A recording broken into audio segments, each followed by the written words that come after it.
নমস্কার এভরিওয়ান, সবাইকে ওয়েলকাম করছি নতুন একটি রেসিপি দেখার জন্য। আশা করি আপনারা সবাই ভালো আছেন। আজকে নিয়ে আসলাম শুধুমাত্র চাল দিয়ে ফুল পিঠা অথবা পাঁপড়ও বলতে পারেন।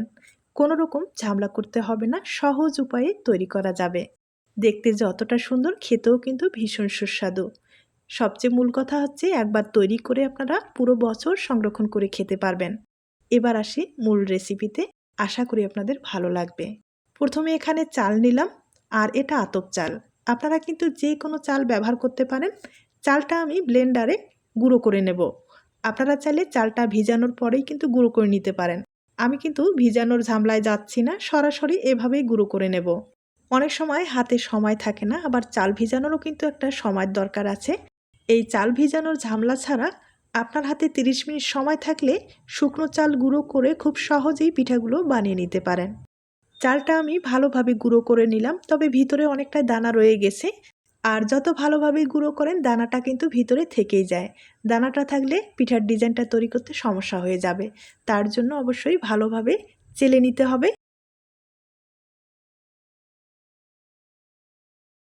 চালের গুঁড়োটা খুব ভালোভাবে চেলে নিলাম, আর অবশিষ্ট অংশগুলো এগুলো কিন্তু লাগবে না, এগুলো ফেলে দিতে হবে।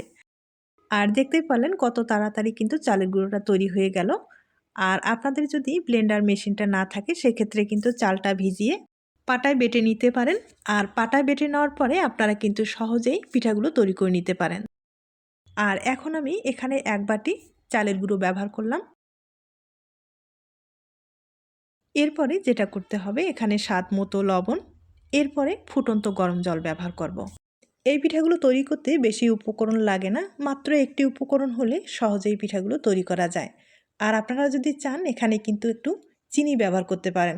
মানে মিষ্টিটা পছন্দ করলে আপনারা কিন্তু চিনি ব্যবহার করতে পারেন। অথবা পিঠাটা ভেজে নেওয়ার পরে আপনারা কিন্তু শিরা ব্যবহার করতে পারেন, গুড়ের শিরা, চিনির শিরা, অথবা চিনি ছড়িয়ে দিয়েও খেতে পারেন। মানে আপনাদের যেভাবে পছন্দ হয় সেভাবে কিন্তু মিষ্টিটা ব্যবহার করতে পারেন। আর আমি এখানে ফুটন্ত গরম জলটাই ব্যবহার করলাম। আর এটা যেহেতু শুকনো চালের গুঁড়ো, অবশ্যই কিন্তু ফুটন্ত গরম জলটা ব্যবহার করতে হবে। নাহলে আঠালো হবে না, আর আঠালো না হলে ডিজাইনটা তৈরি করতে সমস্যা হয়ে যাবে। অবশ্যই ফুটন্ত গরম জলটা ব্যবহার করতে হবে। আর আমি জলের পরিমাণটা কিন্তু একবারে দিলাম না, অল্প অল্প করে জলটা দিয়ে আমি ডোটা তৈরি করে নেব। আর এগুলো যেহেতু শুকনো চালের গুঁড়ো, আমার মনে হয় এই ডোটাকে একটু রেস্টে রাখলে ভালো হবে। তাই সামান্য পরিমাণে আবারও একটু জল দিয়ে দিব। আর 5 মিনিটের মতো একটা প্লেট দিয়ে ঢেকে রেখে দিব। তাহলে কিন্তু ডোটা খুব ভালোভাবে সেট হয়ে যাবে, আর পিঠার ডিজাইনটা তৈরি করতেও অনেক সুবিধা হবে। তবে এভাবেও ডোটা ভালোভাবে তৈরি করা যায়, তবে একটু সময় নিয়ে কিন্তু ভালোভাবে মথে নিতে হবে। আর যদি ভালোভাবে মথে না নেন, সেক্ষেত্রে কিন্তু পিঠাগুলো যখন তেলে ভাজবেন তখন কিন্তু ফুলবে ঠিক, শক্ত হয়ে যাবে। মানে খেতে অতটা ভালো লাগবে না। আর শক্ত পিঠা খেতে কিন্তু অতটা ভালো লাগে না। আর আপনারা যদি ভালোভাবে ডোটা তৈরি করেন, সেক্ষেত্রে পিঠাগুলো দেখবেন তেলের দেওয়ার সাথেই ফুলে উঠবে এবং মুখে দিলেই মিলিয়ে যাবে। পিঠাটা তৈরি করতে গেলে অবশ্যই কিন্তু এই পদ্ধতিটি আপনারা ব্যবহার করবেন।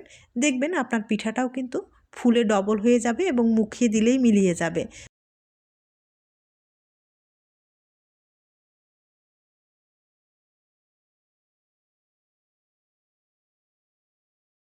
আমি ডোটাকে খুব ভালোভাবে মথে নিচ্ছি। আর মাঝে মাঝে কিন্তু একটু জল ব্যবহার করলাম, হয়তোবা আপনারা দেখে বুঝতে পেরেছেন। আর জল দিয়ে একটু পাতলা করে তৈরি করে নিতে হবে। আমি আপনাদের ঘনত্বটাও দেখিয়ে দেব। তবে এভাবে তৈরি করলে আর চেলে নেওয়ার কোনো রকম দরকার হবে না, ভিতরে কিন্তু কোনো রকম দানা থাকবে না। আর দেখা গেল যদি আপনারা ভালোভাবে মথে না নেন, সেক্ষেত্রে কিন্তু ভিতরে দানা থেকে যায়। আর দানাটা থাকলে ডিজাইনটা তৈরি করতে সমস্যা হয়ে যাবে। তাই অবশ্যই একটু সময় নিয়ে ভালোভাবে মথে নিতে হবে। আমি মথে নিলাম, ভিতরে কিন্তু কোনো রকম দানা নেই। আর এখন আমি সামান্য একটু ডো আলাদা করে নিলাম। আর এটাতে একটু ফুড কালার ব্যবহার করব। সামান্য একটু ফুড কালার ব্যবহার করলে পিঠাটা দেখতে কিন্তু ভালো লাগবে। আর আপনারা যদি চান ফুড কালারটা ব্যবহার করবেন না, সেক্ষেত্রে কিন্তু স্কিপ করতে পারেন। আপনারা পুরো পিঠাটায় সাদা রেখে দিতে পারেন। আর আমি একটু দেখার সৌন্দর্যে ফুড কালার ব্যবহার করব।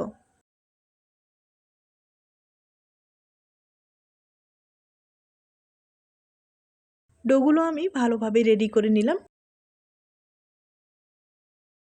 এরপরে ডিজাইনটা তৈরি করে দেখিয়ে দিচ্ছি। আর ডিজাইনটা না এতটাই সহজ, আপনারা যে কেউ সহজেই তৈরি করে নিতে পারবেন। আমি এখানে 2টা ফুড কালার ব্যবহার করলাম আর একটা সাদা রেখে দিলাম। আমি এখানে কিন্তু পলিথিনটা ব্যবহার করলাম। আর আপনারা চাইলে যে কোনো বাটার পেপার বা নরমাল পেপার অথবা কলার পাতার ব্যবস্থা থাকলে কলার পাতায় খুব সহজেই পিঠাগুলো বানিয়ে নিতে পারেন।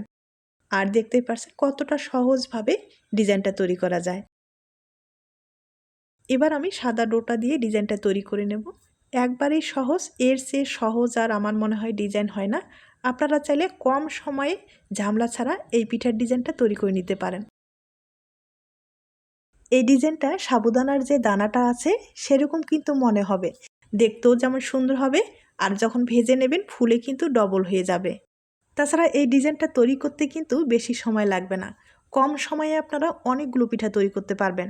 দেখতেই পারছেন কতটা সহজভাবে একটা পিঠার ডিজাইন কিন্তু হয়ে গেল। আমি একইভাবে আরও 2টা তৈরি করে আপনাদের দেখিয়ে দিচ্ছি।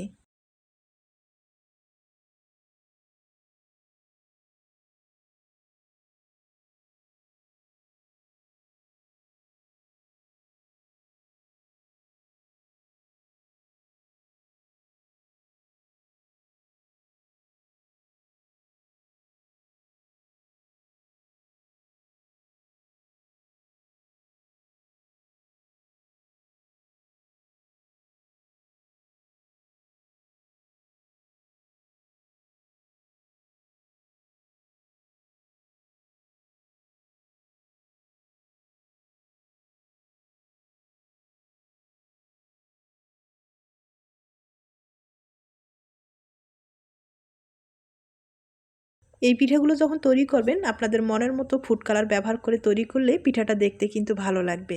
দেখতেই পারছেন একবারে সাধারণ ডিজাইন, তবে দেখতে হয় অসাধারণ। একবারে কম সময়ে অনেকগুলো পিঠা তৈরি করে নিতে পারবেন।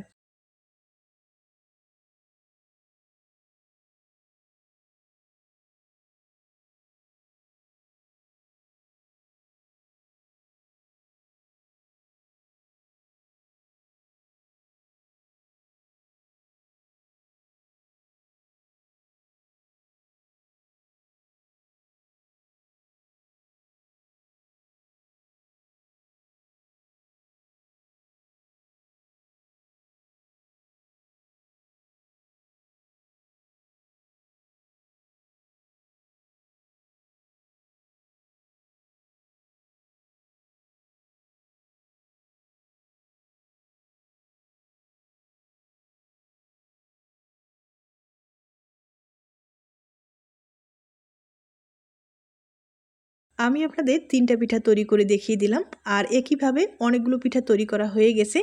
এবার পিঠাগুলোকে ভাপিয়ে নিতে হবে, তবে ভাপ দিতে বেশি সময় লাগবে না, 30 সেকেন্ডের মতো ভাপিয়ে নিলেই হয়ে যাবে। আপনাদের বড় পাত্র থাকলে একবারে কিন্তু কয়েকটা ভাপিয়ে নিতে পারেন, তাহলে সময়টা কম লাগবে।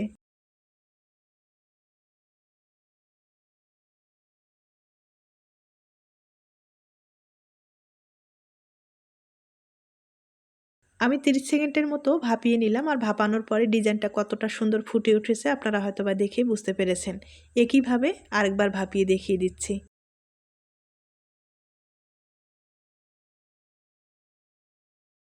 পিঠাগুলো ভাপিয়ে নেওয়ার পরে এগুলো কিন্তু রোদ্রে শুকাতে হবে। যদি রোদ্রের ব্যবস্থা না থাকে সেক্ষেত্রে কিন্তু চিন্তার কোনো কারণ নেই, ফ্যানের নিচে রেখে আপনারা খুব সহজেই শুকিয়ে নিতে পারবেন। আর যেহেতু এগুলো চালের গুঁড়ো দিয়ে তৈরি করা হয়েছে শুকাতে সমস্যা হবে না, হালকা আলো বাতাসের মধ্যে রাখলেও খুব সহজেই শুকিয়ে যাবে। আমি আপনাদের কয়েকটা পিঠা ভাপিয়ে দেখিয়ে দিলাম আর ভাপানোর পরে পিঠাগুলো দেখতেই পারছেন কতটা সুন্দর হয়েছে। এখন আমি পলিথিন থেকে পিঠাটাকে আলাদা করে দেখিয়ে দিচ্ছি, দেখতেই পারছেন। আর পিঠাটাও দেখতে ভীষণ সুন্দর হয়েছে। আর এই পিঠাগুলো যখন তেলে ভাজানো হবে তখন কিন্তু সৌন্দর্যটা আরও ফুটে উঠবে। তাই আবারও বলবো, আপনাদের যদি পছন্দ হয়ে থাকে তাহলে কিন্তু খুব সহজেই এই ডিজাইনের পিঠা বানিয়ে নিতে পারেন।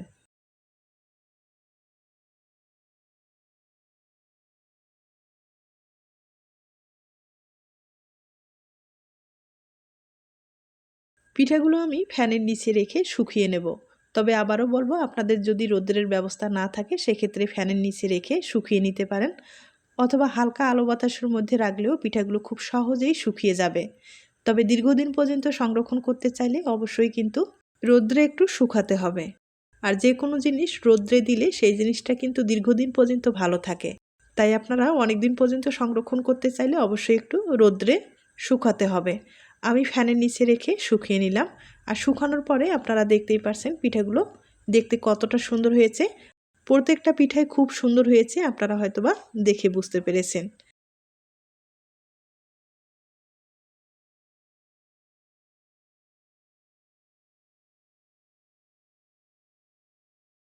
এবার চলুন কয়েকটা পিঠা আমি ভেজে দেখিয়ে দিচ্ছি, আর বাদবাকি যেটা থাকবে সেটা সংরক্ষণ করা যাবে।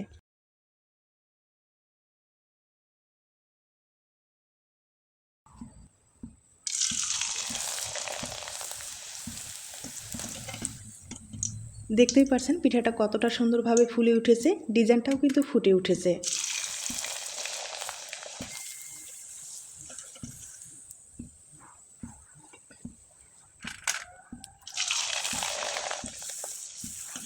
এই পিঠাটা এতটাই হালকা, ভাজতে বেশি সময় লাগবে না, তেলে দেবেন আর তুলে নেবেন। আর চুলার আঁচটা কিন্তু বাড়িয়ে যদি আপনারা পিঠাটা ভেজে নেন সেক্ষেত্রে লালচে হয়ে যাবে, পিঠাটা পুড়ে যাওয়ার সম্ভাবনা অনেক বেশি থাকবে। আর লালচে হয়ে গেলে খেতে কিন্তু অতটা ভালো লাগবে না। তাই হালকা আছে পিঠাটাকে ভেজে নিতে হবে। আর এভাবে পিঠাটা থাকলে দেখতেও ভালো লাগবে, খেতেও ভালো লাগবে।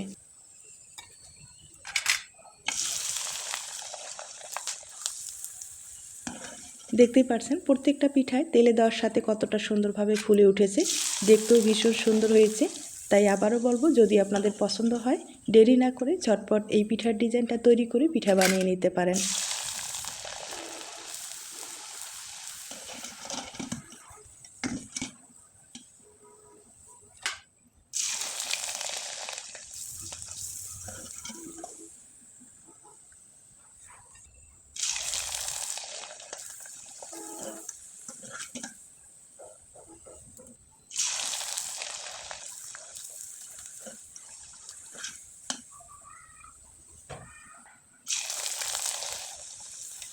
আমি আপনাদের কয়েকটা পিঠা ভেজে দেখিয়ে দিলাম, আর একইভাবে অনেকগুলো ভাজানো হয়ে গেছে।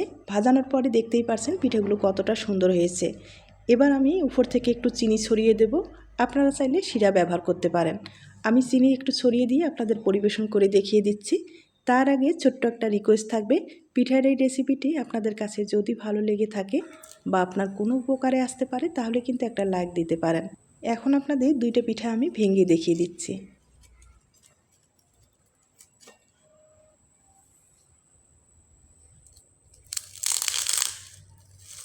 দেখতেই পাচ্ছেন কতটা মুচমুচে হয়েছে, আর এরকম মুচমুচে পিঠা খেতে লাগবে কিন্তু দুর্দান্ত। অবশ্যই বাড়িতে ট্রাই করে দেখুন। আজ তাহলে এ পর্যন্ত, নতুন কোনো রেসিপির সাথে আবার দেখা হবে। সবাই ভালো থাকবেন এবং সুস্থ থাকবেন।